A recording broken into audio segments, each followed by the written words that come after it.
Popular సెలబ్రిటీలతో the Hollywood Reporter India magazine cover షూట్లు నిరంతరం ప్రజల్ని ఆకర్షిస్తూనే ఉన్నాయి.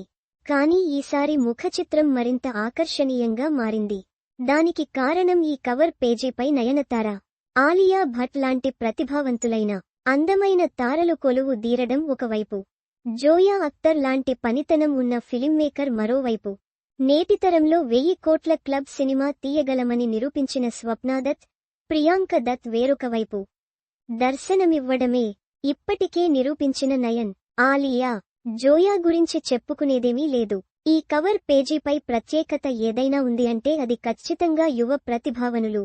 ఫిలిం మేకింగ్లో ట్రెండ్ సెట్ చేస్తున్న దత్ వారసురాళ్ల గురించే ఎంతైనా చెప్పుకుని తీరాలి. 2024లో కల్కి 2898 ఏడి లాంటి పాన్ ఇండియన్ హిట్ తీసిన నిర్మాతలుగా ప్రియాంక, స్వప్న దత్ పేర్లు మార్మోగాయి. ప్రస్తుతం ఈ సినిమా సీక్వెల్ కోసం దర్శకుడు నాగ్ అశ్విన్తో కలిసి ఈ పరివారమంతా పక్కా ప్రణాళికతో సిద్ధమవుతున్నారు.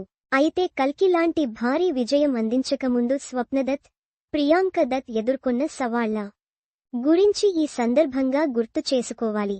టాలీవుడ్ అగ్ర నిర్మాత అశ్వనీదత్ కుమార్తెలు సినీరంగంలో నిర్మాతలుగా స్థిరపడాలని చేసిన ప్రయత్నానికి ఆరంభం చాలా అడ్డంకులు ఎదురయ్యాయి.